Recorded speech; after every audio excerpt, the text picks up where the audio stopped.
Touching this plant will put you in the hospital. I'm dying. This is the Gimpy Gimpy plant, a piece of foliage native to the land down under. And surprising no one, not only is the thing venomous, it is in fact the most painful plant on the planet. Cause yeah, no, of course man, even the fucking leaves down here have a problem with me. Growing in the rainforests of northern Queensland, these hell bushes are covered in tiny hairs that upon closer inspection aren't hairs at all and are actually thousands of hypodermic needles waiting to stab you and break off inside your skin if you so much as brush them. Once inside you, these needles will inject you with, I am not kidding, neurotoxin and cause absolutely excruciating pain. I mean like comedic levels of pain.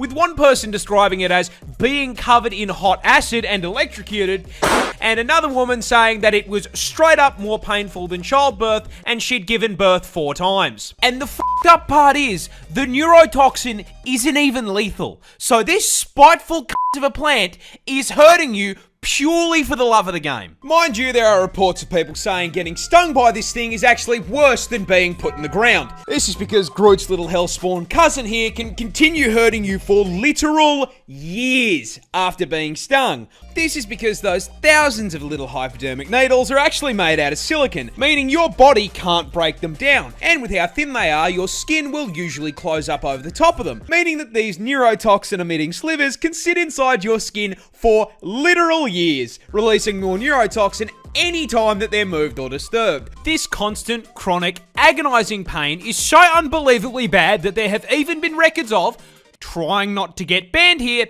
people Alt F4ing existence to make it stop. This particular incident came from a man who accidentally used one of the plant leaves as toilet paper. I don't think it gets much worse than neurotoxin to the nuts. I ate lunch with a wild lizard. You see, before I made the videos, I worked as a handyman, and one day a client asked me to do some brush cutting because their lawn was, putting it lightly, completely f***ed. So I'm taming a miniaturized version of the Amazon jungle, and I see something that nearly gives me a heart attack. A big lump of scales slithering through the brush about 2 steps ahead of me. Being Australian, I immediately assumed it was a snake, which is a problem, because the only 2 snakes in my home state are highly venomous and extremely aggressive.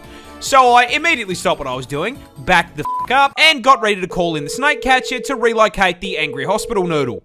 Help me. However, while dialing the number, I noticed something. That was, kinda too fat to be a snake, and it hadn't tried to eat me yet. So, being the poster child for why women live longer than men, I waddled back over for a closer look, and I found this little guy.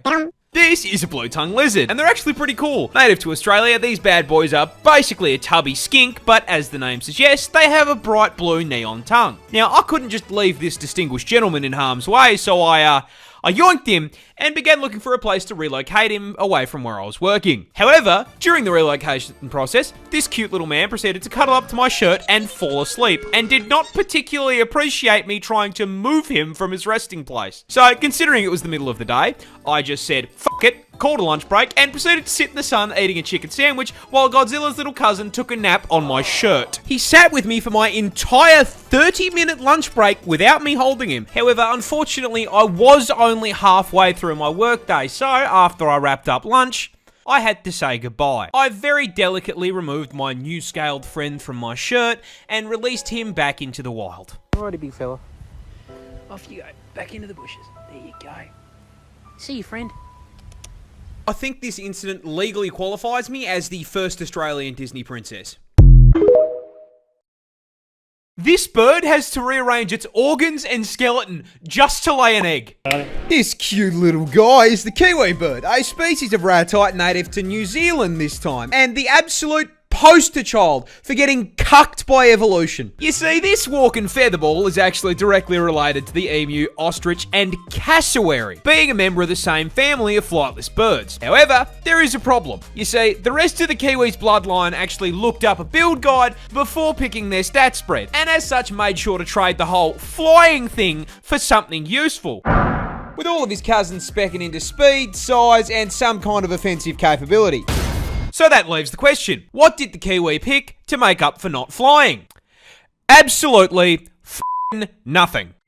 Kiwis are tiny in comparison to their relatives, coming in at only 4 kilos in weight and 50 centimeters tall. This is because kiwis evolved largely on an island with no natural predators, so they downsized and traded out the knife feet and bloodlust for just being a little guy with a good attitude, which honestly worked pretty well for them, until the British did British things, and now they have to deal with cats and dogs trying to eat them. And considering this build was not designed for PvP, they have been clapped so hard by invasive species that they are now unfortunately an endangered animal. But getting shafted by the British is just the beginning of the generational violation of the Kiwi, because these poor feathered fruits can't even reproduce without getting f***ed over. You see, the Kiwi bird's cousins are famous for laying huge eggs. I'm talking hit your protein macros in one meal-sized eggs. And you would think that is because they are large.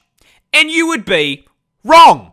Because their vertically challenged cousins have to lay eggs the same size. A kiwi bird lays eggs 20% the size of their body. With the egg being so bloody large, it rearranges their internal organs and stretches their rib cage just to be able to hold the thing. For reference, that is like a human giving birth to a 15-kilo child. That's not a bun in the oven anymore. That's a whole f***ing bakery.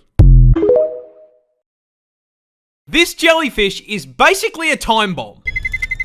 Introducing the Irukandji, a species of jellyfish native to the northern waters of the land down under, and possibly my least favourite animal in the entire ocean, because it is just a massive, spiteful cunt. Well, massive is misleading, as this little guy is tiny. I mean, ridiculously small, being not much bigger than your fingernail at the head and basically completely f***ing invisible to the naked eye. This is a fairly major problem, because behind that halo cloak frame they are dragging 3-foot-long tentacles and shocking absolutely no one. Say the line, Bart! It is one of the most venomous jellyfish in the ocean. Yeah! I'm so f***ing tired of the stealth poison multiclasses on OCE servers, dude. This shit is broken. You see, those 3-foot tentacles are covered with tiny little barbs, and at the barest touch, they will literally propel themselves into your skin like a bullet and inject you with the Australia Special, a pina colada cocktail of various neurotoxins. And upon being injected, you will feel absolutely f***ing nothing. You'll keep swimming around, splashing about in the water, kissing the homies, until you are overcome with a sudden, severe feeling of impending dread. I mean the kind of dread that will have you hysterically screaming that you are about to die. I am gonna die! I'm gonna die! I'm gonna f***ing die! That's because the invisible cunt here does psychic damage, inflicting a condition known as Irukandji syndrome, which starts with a feeling of impending doom so strong there are records of people asking to be, avoiding a ban here, forcibly disconnected from God's Minecraft server. And that feeling of doom is warranted because about 30 minutes after being stung, that biological bomb goes off, with the venom initially causing extreme pain throughout your entire body. And after making you feel like a failed isekai protagonist, the venom then spikes your blood pressure and heart rate through the roof, which can cause heart attacks, blood clots, and has even been recorded to cause brain hemorrhages. And the f***ed up part is, it doesn't have an anti-venom. This thing sneak attacks you, waits 30 minutes, sends you a private DM telling you it got your ass, and there is not a f***ing thing you can do about it. Toxic little shit. Crocodiles are just dinosaurs that forgot to go extinct. I am dead serious, and I cannot think of a croc species to better make my point than the saltwater crocodile, a species native to the land down under, and shocking absolutely no one, yes, it can and will eat you.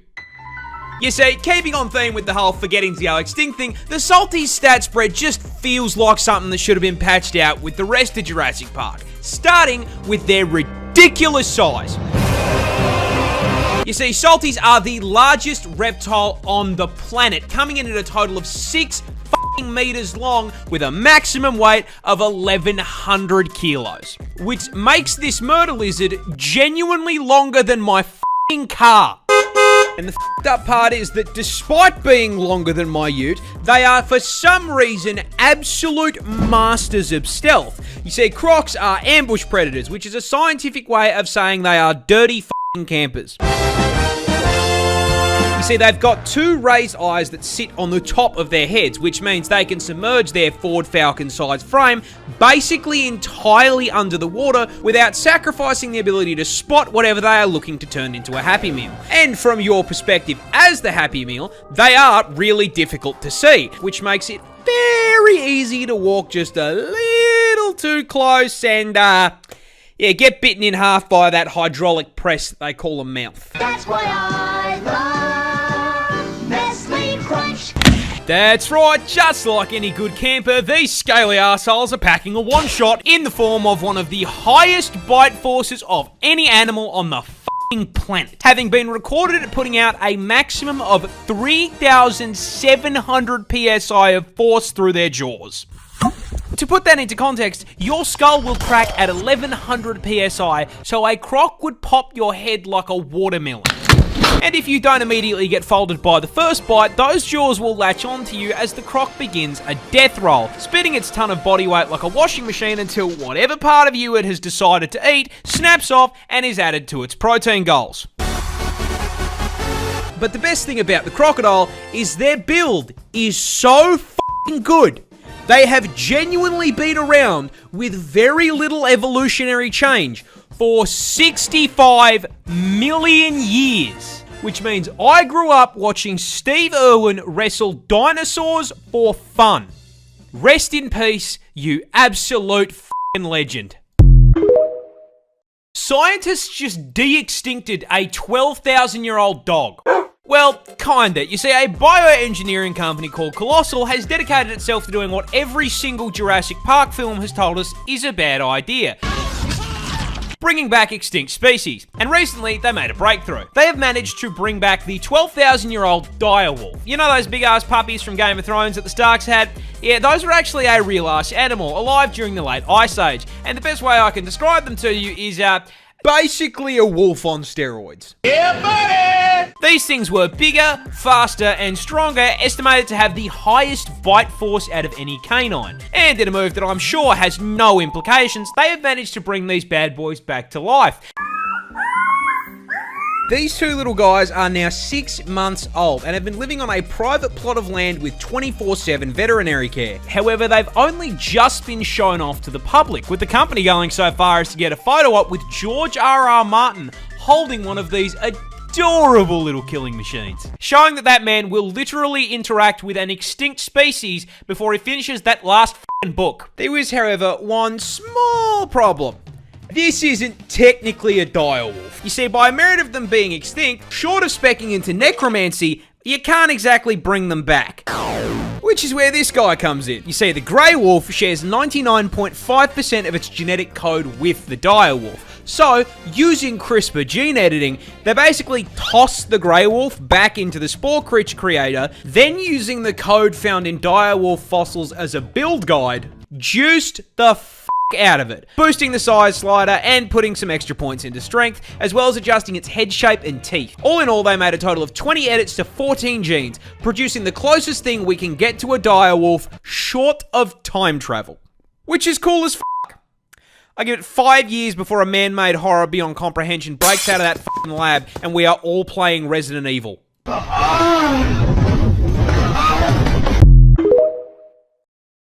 This bear was actually a soldier. But how? You see, it was 1942, and the 22nd Polish Artillery Company were passing through the mountains of Iran, on their way to the front lines to fight the Nazis. While passing through a town on their way, they were stopped by a young Iranian shepherd, looking to trade with them for rations and a Swiss Army knife. When the Poles asked what he had to offer in return, the young shepherd produced a burlap sack containing an orphaned Syrian brown bear cub. You see, this bear's mother was shot by hunters, which is how he ended up in a low-tech Pokeball being offered as a trade deal. The Polish looked at the bear and, clearly seeing the potential for insane dad lore, said, "Damn good deal." And in the most worthwhile trade deal in history, parted ways with their supplies in exchange for a f***ing Pokemon, adopting him into their ranks and naming him Wojtek. And the 22nd immediately set about raising this little man as a proper bear and soldier. Maggots! As a baby, they would feed him condensed milk out of an empty vodka bottle, as well as feeding him on the cartoon bear diet consisting of fruit, honey, and marmalade. They also appointed a soldier as his caretaker, who wasted no time in showing Wojtek how to fit in with the rest of the army, teaching Yogi's little cousin to wave, salute, and even march. While not undergoing rigorous military training, Wojtek would hang out with the soldiers. He drank coffee with them in the morning, trained with them in the day, and when they all got shit-faced in the evening, he would wrestle with them. Do you know how much a brown bear has to love you to wrestle you? On top of double rations, they would also feed Wojtek treats in the form of beer and cigarettes. They let the bear have smoko. Eventually, Army High Command heard about this and were having absolutely none of it. You see, pets were not allowed in the army, which meant Wojtek had to go. Or did he? Because the 22nd Artillery Company officially enlisted him. I'm doing my part. I'm doing my part. I'm doing my part. Wojtek was given a serial number and granted the rank of private, so when confronted about the very conspicuous bear in their ranks, they simply went, "That's not a bear, that's Private Wojtek." And Wojtek took his new role very seriously, as during the Battle of Monte Cassino in 1944, Wojtek began using his bulk to transport artillery shells and ammo to soldiers engaged in combat. They had a fucking resupply bear. For his bravery, he was promoted to the rank of corporal, and the 22nd changed their insignia to a bear carrying an artillery shell. This absolute unit smoked, drank, and dropped artillery on the Nazis.